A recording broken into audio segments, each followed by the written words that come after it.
Olá, boa noite. Boa noite. O Congresso aprova o orçamento e prevê um superávit de 15 bilhões de reais. O projeto corta verbas de educação, ciência e Bolsa Família. Amplia recursos do Vale Gás e do Minha Casa Minha Vida. E mantém mais de 50 bilhões de reais para emendas parlamentares. O ministro da Economia, Fernando Haddad, diz que a elevação da taxa de juros é momentânea. A poluição do Tietê avança sobre o interior de São Paulo e mancha o rio a 500 quilômetros da capital. Ucrânia e Rússia trocam ataques em meio a negociações de cessar-fogo. O Comitê Olímpico Internacional tem nova presidente, a ex-nadadora Kirsty Coventry, do Zimbábue. Seleção brasileira enfrenta a Colômbia nas eliminatórias da Copa. O lançamento da novela Vale Tudo tem uma festa grandiosa no Hotel Copacabana Palace, no Rio. O Jornal Nacional começa agora.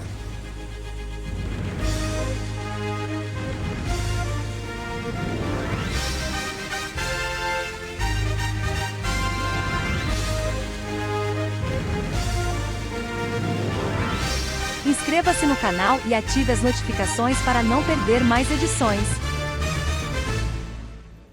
Líderes da União Europeia se reuniram hoje em Bruxelas para discutir a segurança na Europa. Enquanto as negociações de paz não avançam, Rússia e Ucrânia mantêm a guerra. Por vídeo, Volodymyr Zelensky reforçou os pedidos por mais pressão sobre a Rússia.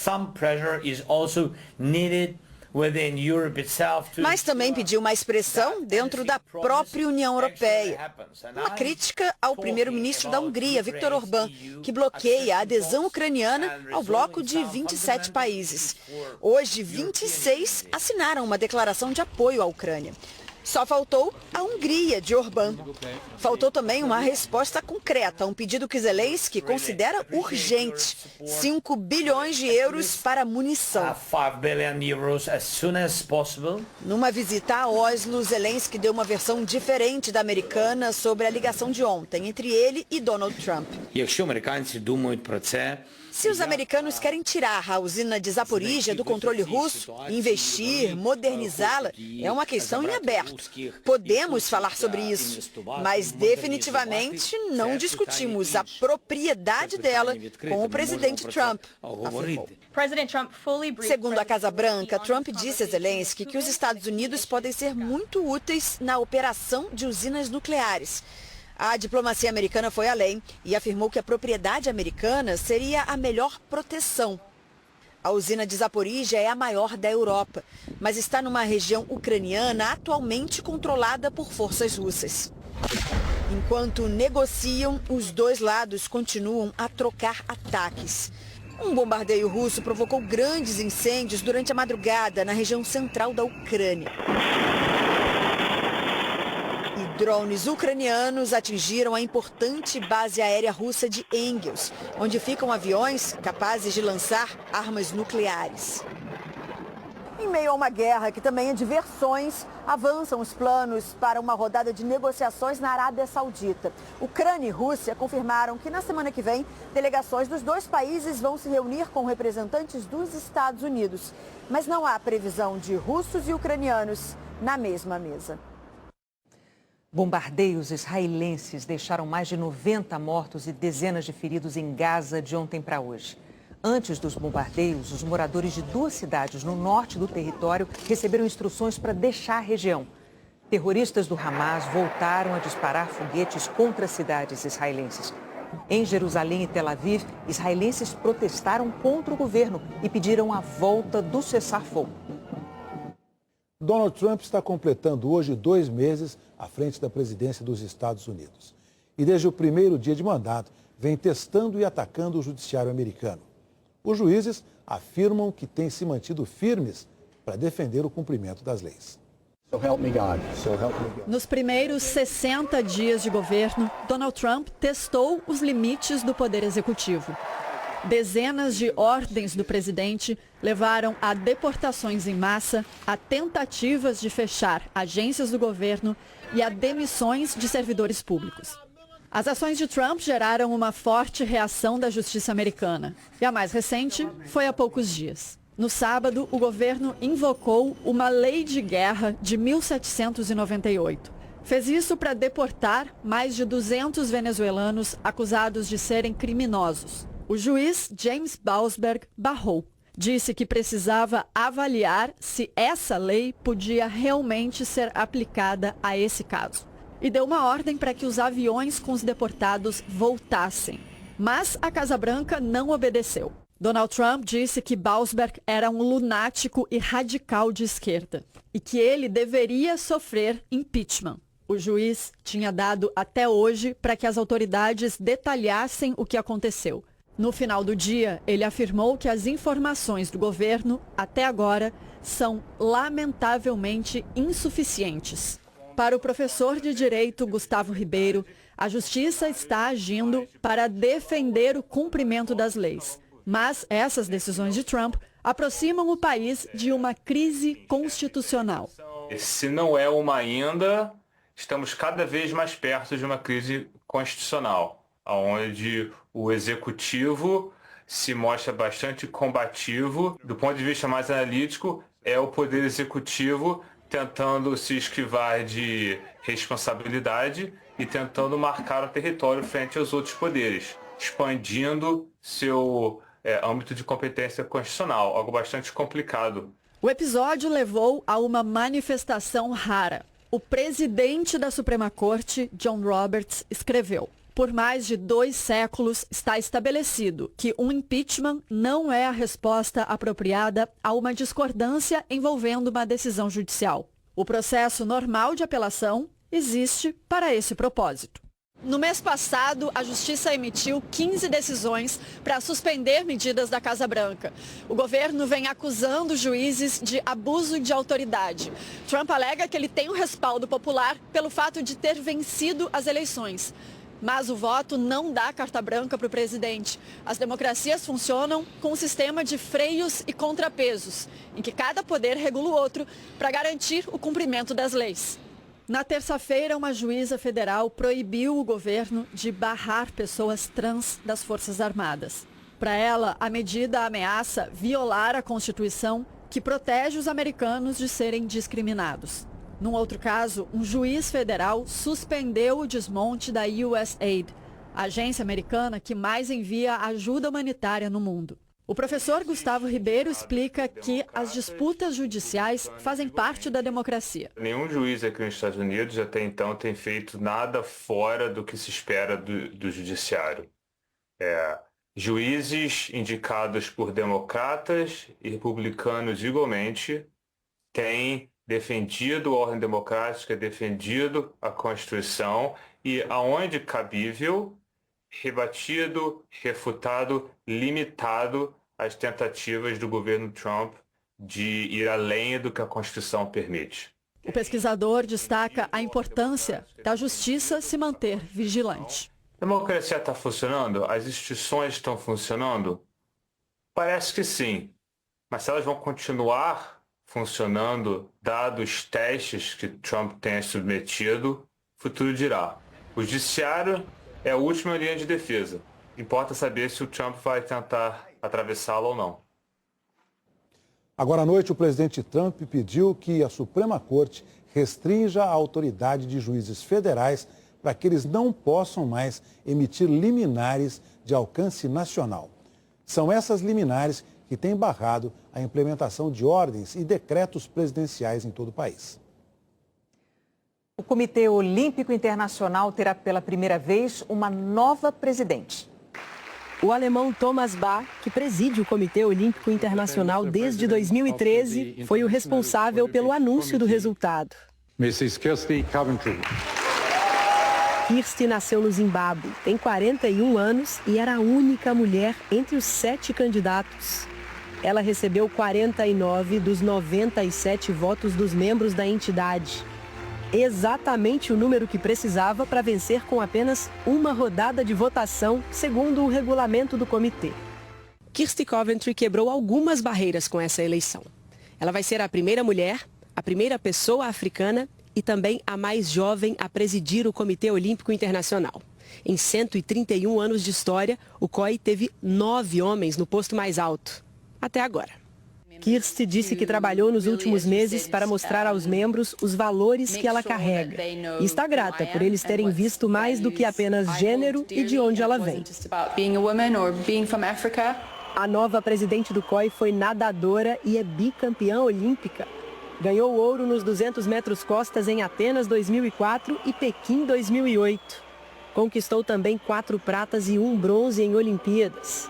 As 7 medalhas são um recorde entre atletas africanos. Coventry também é ministra dos Esportes, Recreação, Artes e Cultura do Zimbábue, cargo do qual ela vai abrir mão. Thomas Bach vai deixar a presidência do COI no dia 23 de junho.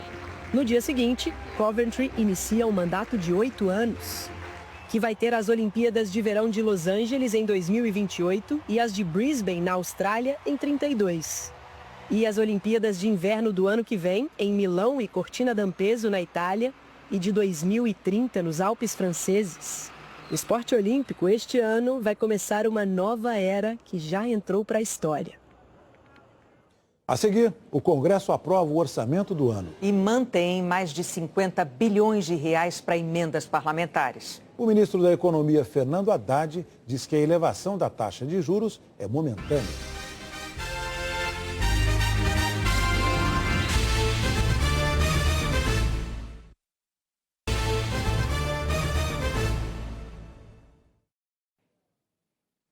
Com quase 3 meses de atraso, o Congresso aprovou o orçamento desse ano. O orçamento da União detalha quanto o governo espera arrecadar e quanto prevê gastar ao longo de um ano. A lei determina que deputados e senadores votem o orçamento até dezembro. Mas no ano passado, a votação acabou adiada por divergências entre o Congresso e o Supremo Tribunal Federal, que exigiu regras mais transparentes na aplicação do dinheiro das emendas parlamentares. Sem o orçamento aprovado, desde janeiro, o governo vem operando com restrições nos gastos. Só pode usar parte dos recursos disponíveis para pagar despesas do dia a dia, como aposentadorias e benefícios sociais. Depois de negociações com o Supremo e o governo federal, ao longo dos meses de janeiro, fevereiro e março, deputados e senadores aprovaram hoje o projeto, primeiro na Comissão Mista do Orçamento e logo em seguida aqui no plenário. O relatório final só foi publicado na madrugada de hoje. Durante a discussão, alguns parlamentares reclamaram da rapidez para votar o texto. O orçamento aprovado projeta para este ano um superávit, arrecadação maior do que as despesas de 15 bilhões de reais nas contas públicas. Cenário um pouco melhor do que o previsto pela equipe econômica. Os parlamentares fizeram algumas alterações nos gastos previstos. O programa Bolsa Família vai receber 159 bilhões de reais, quase 8 bilhões a menos do que o governo queria. O valor é menor do que o do ano passado, quando o orçamento total do programa chegou a 168 bilhões de reais. Segundo o relatório, o corte no Bolsa Família vai ser usado para ampliar outros programas federais, como o Vale Gás, que terá 3 bilhões de reais este ano. O Minha Casa Minha Vida terá 18 bilhões de reais. No projeto original, a previsão era de 15 bilhões. Os ministérios da Educação, da Ciência e Tecnologia e do Desenvolvimento e Assistência Social foram os que mais perderam dinheiro. Somadas, as 3 pastas tiveram um corte de quase 9 bilhões de reais em relação ao projeto enviado pelo governo. Dos 13 bilhões de reais que o governo precisa para custear o programa Pé de Meia, que incentiva a permanência de jovens de baixa renda no ensino médio, o orçamento deixou reservado apenas 1 bilhão de reais, o que vai obrigar o governo a enviar, ao longo do ano, projetos de créditos extras para garantir os recursos. O orçamento confirma o salário mínimo de R$ 1.518, que já havia sido reajustado em janeiro, e garante quase 28 bilhões de reais para reajustes salariais de servidores públicos, além de recursos para novos concursos. As emendas parlamentares foram mantidas em mais de 50 bilhões de reais para deputados e senadores destinarem para obras e projetos em suas bases eleitorais. 39 bilhões de reais são de execução obrigatória. 24 bilhões para emendas individuais, quando cada parlamentar destina um valor como quiser, e 14 bilhões para as bancadas estaduais.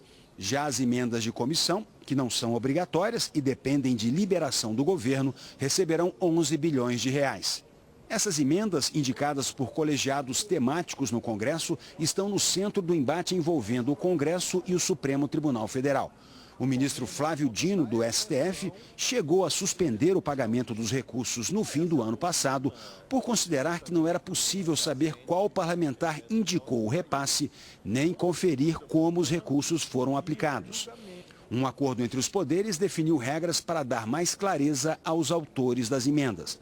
Mas na semana passada, o Congresso aprovou uma resolução que, na prática, manteve brechas para ocultar os responsáveis, já que o texto ainda permite que a indicação dos recursos seja assinada por um líder partidário e não pelo verdadeiro autor do repasse. No mesmo dia da aprovação, o ministro Flávio Dino declarou que a transparência nas emendas ainda está longe do ideal. Ao final da sessão, o presidente do Congresso, senador Davi Alcolumbre, do União Brasil, disse que a aprovação do orçamento foi uma construção coletiva. Construção coletiva dos partidos políticos, das lideranças partidárias, do envolvimento do governo na construção também de aprimorarmos e de termos a compreensão de que o parlamento tem a peça orçamentária que é a mais importante do processo legislativo. O ministro da Fazenda, Fernando Haddad, disse hoje que o nível atual da taxa de juros é momentâneo. A Selic atingiu o patamar mais alto em quase 10 anos. Isso tem impacto direto na vida das famílias e das empresas. Foi quase uma daquelas decisões de Réveillon. Eu entrei esse ano decidida a trocar o meu carro. Que se desmancharam logo depois do carnaval. Eu fiquei de boca aberta na hora que eu comecei a receber e eu vi o tamanho da parcela, assim, o tamanho do valor que eu ia ter que colocar mensalmente, né? E a Cláudia decidiu que, por hora, vai continuar com o mesmo carro. Os planos da Cláudia foram atrapalhados pelo aumento da Selic. Isso porque a taxa básica de juros se reflete nos juros do cartão de crédito, dos empréstimos, dos financiamentos, incluindo os de carros. E a taxa média para financiamento de veículos está subindo desde setembro do ano passado. E de acordo com os últimos dados do Banco Central, chegou a 29,5% ao ano. O atual ciclo de alta da Selic começou em setembro, quando a taxa estava em 10,5% ao ano. Nas 3 últimas reuniões, o Copom elevou a taxa em 1 ponto percentual, chegando agora a 14,25% ao ano, o maior patamar desde 2016. Os juros são um instrumento do Banco Central para combater o aumento de preços. A inflação, em 12 meses, está acima do limite de tolerância, que é de 4,5%. O economista Felipe Salto diz que a situação fiscal do governo pesou na decisão do Copom.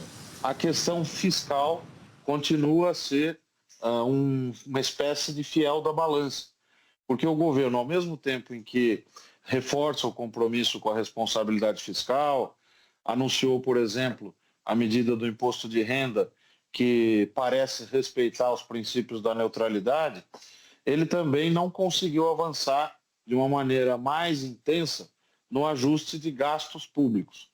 Além disso, o cenário internacional preocupa. Os Estados Unidos, particularmente, o que vai acontecer na economia americana com a nova política econômica em curso naquele país, se a taxa de juros por lá vai voltar a diminuir, o que também pode influenciar as decisões futuras do Copom. Hoje pela manhã, o ministro da Fazenda, Fernando Haddad, disse que o presidente do Banco Central, Gabriel Galípolo, não iria dar um cavalo de pau na política monetária. À tarde, em entrevista ao Globo News+, Haddad foi indagado sobre as declarações. Não esperávamos um cavalo de pau do Galípolo. Ele tem um compromisso com a coerência das medidas do BC para cumprir o seu mandato, qual seja, trazer a inflação para a meta. Esse é o compromisso do Galípolo. O impulso fiscal se deveu particularmente ao fato de que nós pagamos todo o calote de precatórios do governo anterior. Foram quase 100 bilhões de reais. Então, houve em 2023 um impulso fiscal. Isso não aconteceu em 2024. Isso é o FMI que disse e é o próprio Banco Central que disse, porque é ele que apura o resultado primário do país. O Comitê de Política Monetária é composto pelos diretores e pelo presidente do Banco Central. Ontem, todos votaram pelo aumento de 1 ponto percentual na taxa básica de juros. 7 dos 9 integrantes atuais foram indicados pelo presidente Lula, incluindo o presidente do BC, Gabriel Galípolo.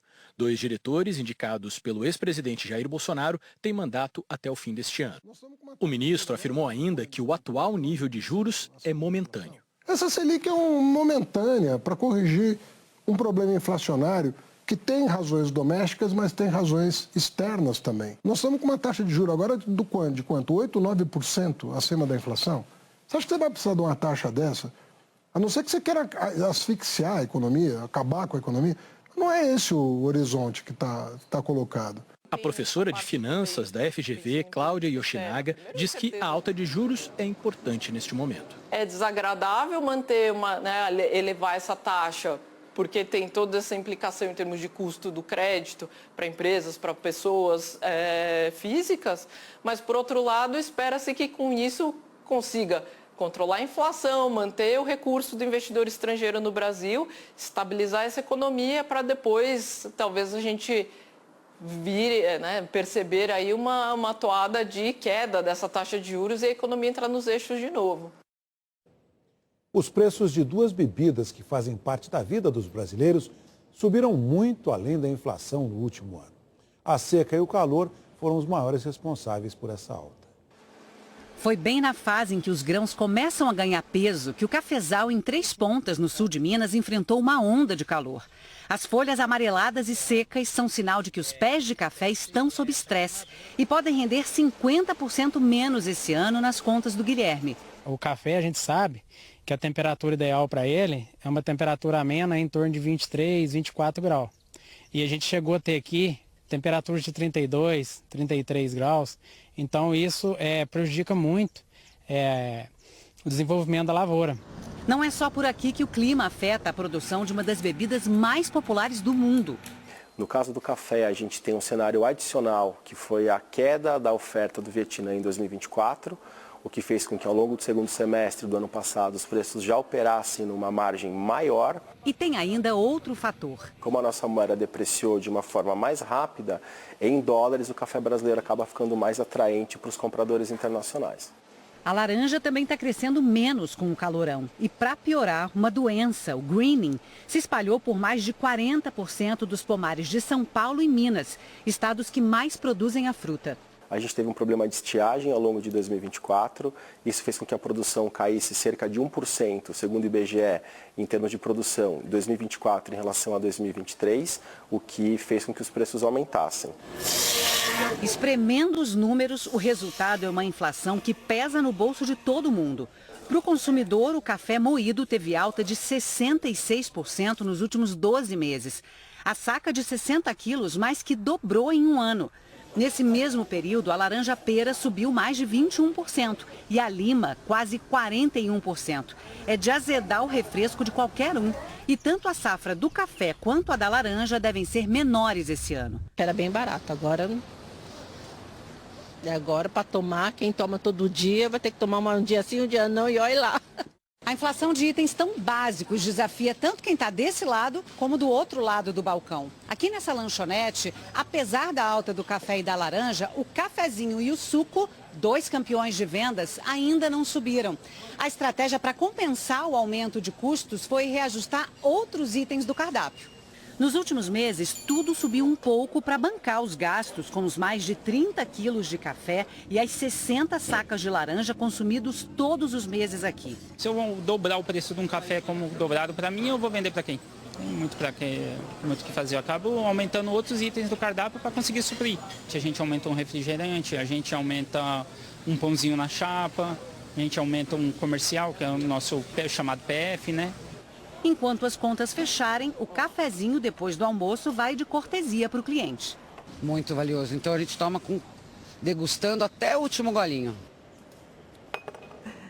No Pará, toneladas de algas se espalharam por 20 quilômetros da faixa de areia em Salinópolis.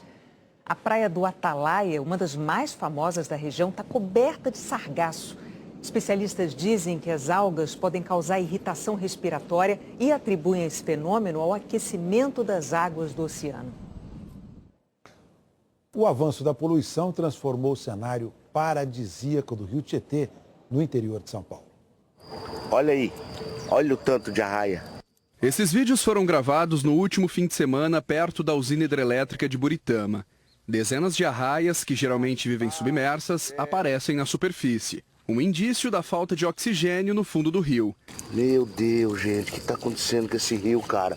Situação que tem se repetido com frequência em vários pontos do Tietê, no interior do estado. Tá feio, camarão morrendo, peixe morrendo, os peixes pequenos estão morrendo tudo. O Nelson também está acostumado a tirar o sustento dessas águas. Desde ontem já precisou descartar 10 toneladas de tilápia em plena quaresma, quando a procura pelo peixe aumenta e a venda é certa. Era um rio quase que intocável. Agora chegou desse jeito e para quem produz peixe, vai produzir peixe aonde? Aqui em Ubarana, 2 pisciculturas foram afetadas por causa da água verde. Nessa aqui, todos os peixes morreram. Juntos, os produtores perderam cerca de 35 toneladas de tilápia, um prejuízo estimado em mais de R$1 milhão. Esse biólogo explica que a multiplicação de algas deixou a água esverdeada, uma consequência do esgoto e da poluição, que agora também atingem esse trecho do rio. Isso é um prejuízo enorme para esse ecossistema, o excesso de nutrientes que ocasiona a proliferação em excesso das algas, das plantas aquáticas e que tira toda a oxigenação do rio. Infelizmente, isso vai prejudicando a resiliência, ou seja, a capacidade do rio de retornar a um estado ambiental adequado para a vida dos peixes. A Companhia Ambiental do Estado de São Paulo coletou amostras para analisar a água. A CETESB declarou ter aplicado nos últimos 5 anos 80 penalidades contra infratores ambientais. A prainha da cidade, que atraía 3.000 turistas por fim de semana com águas cristalinas, agora está imprópria para banhistas. A prainha vive do turista aqui e isso está afetando grandemente a economia do nosso município. A gente já vem entusiasmado para vir nadar, pescar com as crianças, com os filhos. E chega e veja isso, não tem nem como passar e sair para as pessoas. A gente fica até preocupado, né? Não merecia, a população daqui não merecia uma covardia, uma estupidez tão grande quanto essa. É isso, tragédia. Primeiro dia do outono hoje. A Eliana vai contar pra gente o que muda na previsão do tempo. Boa noite, Eliana. Boa noite, Renata, Heraldo, e boa noite para você. Uma característica do outono é a amplitude térmica. Quando a gente tem frio de manhã e calor de tarde, o que tende a ficar cada vez mais frequente a partir de agora. E amanhã isso já está previsto para Curitiba. Logo cedo pode fazer 14 graus. Durante o dia 27, 13 graus de diferença. A variação deve ser maior ainda em Porto Alegre. Da mínima de 16 à máxima de 31 são 15 graus. Os termômetros devem oscilar bastante também em São Paulo, que amanhece com 17 graus, depois esquenta até 29. Nas duas cidades, a previsão é de sol o dia todo. Fica ensolarado também em Florianópolis, Campo Grande e Salvador, com 28, 32 e 34 graus. Tempo firme ainda nas outras áreas em amarelo, onde o mapa está verde, possibilidade de chuva. Em forma de pancadas isoladas no Rio de Janeiro, em Vitória, Goiânia e Palmas, com máximas de 27, 29 e 31 graus. Nesta sexta-feira, também vamos ter um contraste. Algumas regiões com umidade do ar baixa e outras com risco de temporal. Começando pelos locais onde o ar fica seco, umidade de 30%, a metade do ideal, nesta faixa amarela, no interior do Nordeste. E também nesta outra, do sul de Mato Grosso do Sul ao centro-oeste paulista e oeste da região sul. Seca mais ainda, com índices abaixo de 20%, neste ponto laranja, na divisa do Paraná com São Paulo. Os médicos recomendam aumentar a hidratação e evitar o sol nos horários mais quentes. Enquanto nestes estados, os meteorologistas prevêem muita chuva, com possível formação de alagamentos, além de ventos fortes e raios. Situações que podem atingir parte de Minas Gerais e de Goiás, incluindo o Distrito Federal, também o oeste do Acre e do Amazonas e da maior parte do Pará ao Piauí. Condições que estão previstas para estas capitais. Belém, São Luís, Teresina e Brasília, com 40 e 30 milímetros de chuva a qualquer hora do dia. Em Belo Horizonte, os 25 milímetros são esperados principalmente à tarde e à noite. Renata e Heraldo. Obrigada, Eliana. Pesquisadores brasileiros desenvolveram um produto que pode aumentar a oferta de combustível menos poluente para a aviação. Cada litro de óleo usado, arrecadado por essa instituição de Belo Horizonte, vira dinheiro no fim do mês. Isso nos ajuda a manter os nossos projetos sociais e também a expandir nossa capacidade de atendimento, e aumentar o nosso impacto para a sociedade. O óleo vai para fábricas de combustíveis sustentáveis, como o biodiesel, que pode ser misturado ao diesel usado em ônibus, caminhões e máquinas. Em 2 anos, um novo tipo de combustível mais limpo também vai ter que ser usado na aviação. Os operadores aéreos serão obrigados a reduzir as emissões de gases do efeito estufa nos voos domésticos. E cientistas brasileiros tentam encontrar uma opção nacional.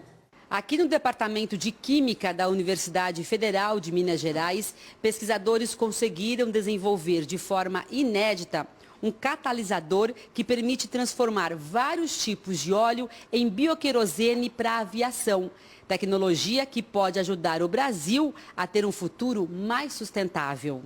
Esse catalisador, que são esferas, onde tem sítios catalíticos, onde vai acontecer várias reações simultaneamente. E ajustar tamanho da molécula, a geometria, a estrutura. As esferas catalisadoras ficam dentro deste reator.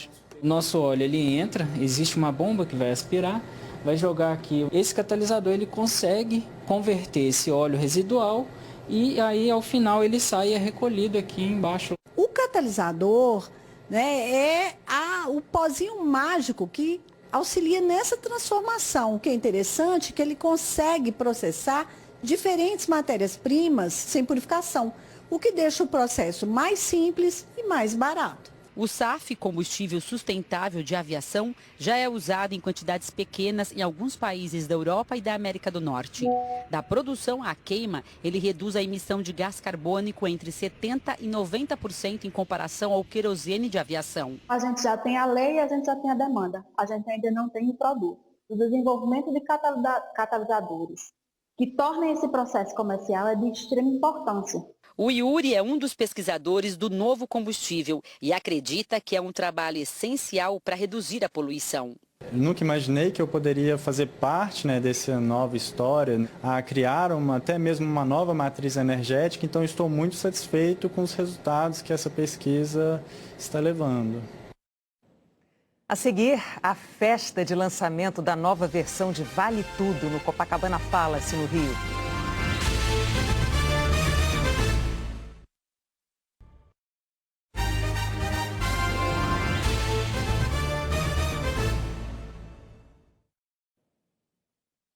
O Supremo Tribunal Federal decidiu manter Alexandre de Moraes, Cristiano Zanin e Flávio Dino no julgamento da denúncia sobre a tentativa de golpe de Estado e também manter o caso na primeira turma do STF.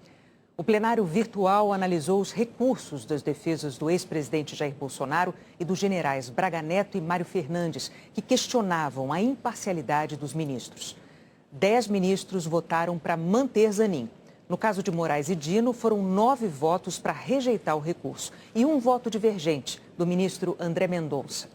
Na terça-feira que vem, a primeira turma vai decidir se aceita ou não a denúncia da PGR contra o núcleo formado por Bolsonaro e 7 aliados. Moraes, Zanin e Dino fazem parte do colegiado. Daqui a pouco tem eliminatórias da Copa na tela da Globo. Brasil e Colômbia. Direto de Brasília, aqui está ele, Luiz Roberto. Boa noite, Luiz Roberto. Boa noite, Heraldo. Boa noite, Renata. Boa noite a todos. Pois é, reta final das eliminatórias para a Copa do Mundo. Chegamos à 13ª de um total de 18 rodadas. E é um grande jogo, meus amigos do Brasil. Essa seleção que tem essa conexão com esse país inteiro entra em campo com estádio lotado, 69 mil ingressos vendidos. Brasil e Colômbia. Seleção tem uma modificação importante. O técnico Dorival Júnior, a delegação chegou agora há pouquinho, você vê imagens aí do Dorival, ele vai escalar o João Pedro, que joga no Brighton, na Inglaterra, tá ele aí, revelado pelo Fluminense, como centroavante. Terá o apoio no ataque de 2 estrelas internacionais, o Vinícius Júnior e também o Rafinha, que vive grande fase no Barcelona. O jogo é revestido de muita importância. A gente vai mostrar para você agora a classificação dos primeiros colocados das eliminatórias sul-americanas. 6 se classificam diretamente para a Copa. Argentina, 25 pontos, Uruguai, 20, Equador, 19. A Colômbia também tem 19, o Brasil tem 18, ou seja, 1 ponto atrás da Colômbia. Se vencer hoje e terça-feira a Argentina, pode até terminar na 2ª posição após essa rodada dupla das eliminatórias. Futebol da Globo é logo depois de Mania de Você, Heraldo, Renata. Obrigada, Luiz Roberto. E olha, a Globo está fazendo agora à noite uma festa de gala no Rio de Janeiro para o lançamento da nova versão da novela Vale Tudo. A estreia no dia 31. No Hotel Copacabana Palace, uma festa em grande estilo. Um cenário luxuoso para o lançamento da nova versão de uma das obras mais marcantes da TV Globo e da televisão brasileira, a novela Vale Tudo.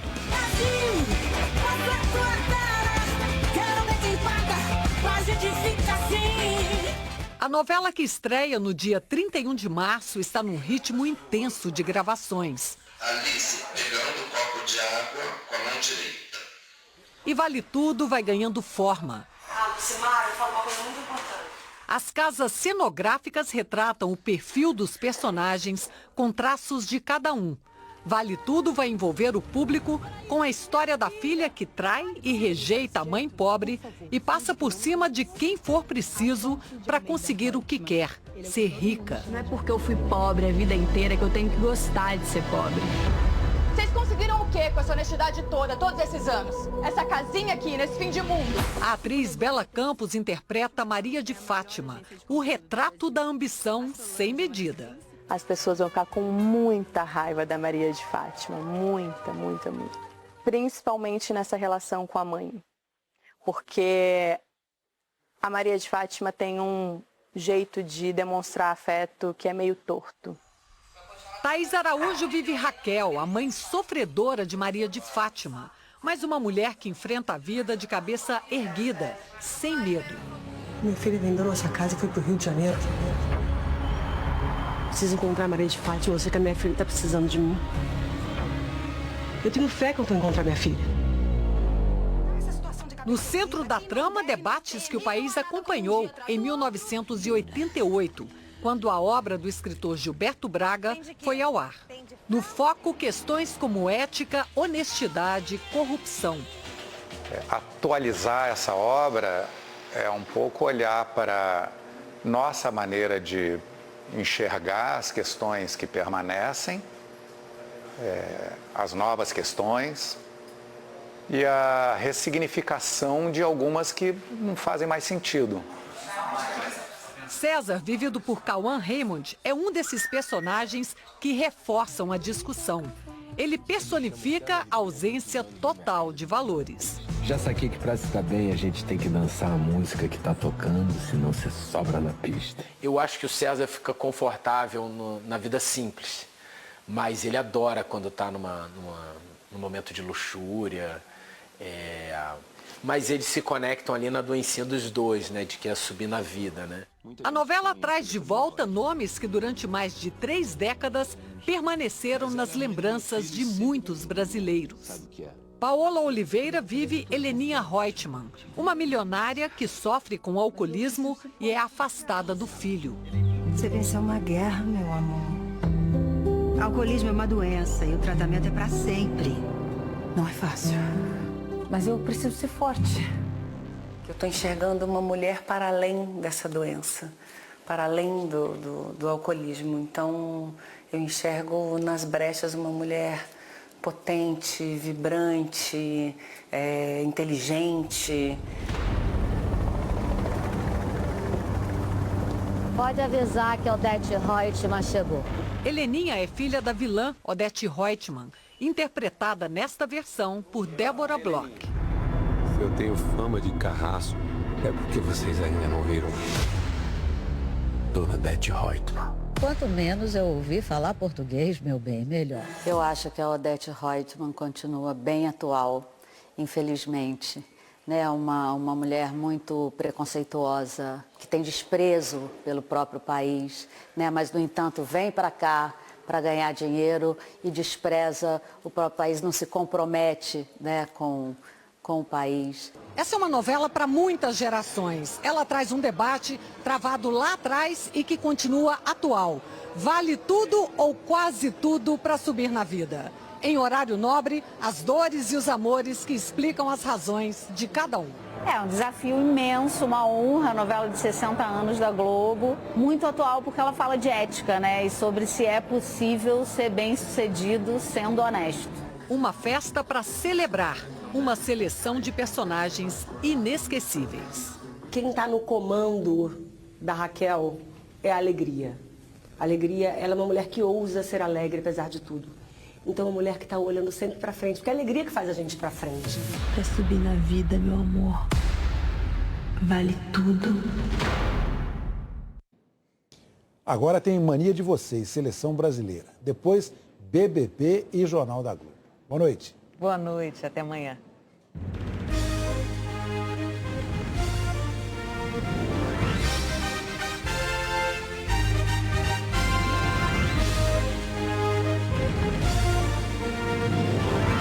Inscreva-se no canal e ative as notificações para não perder mais edições.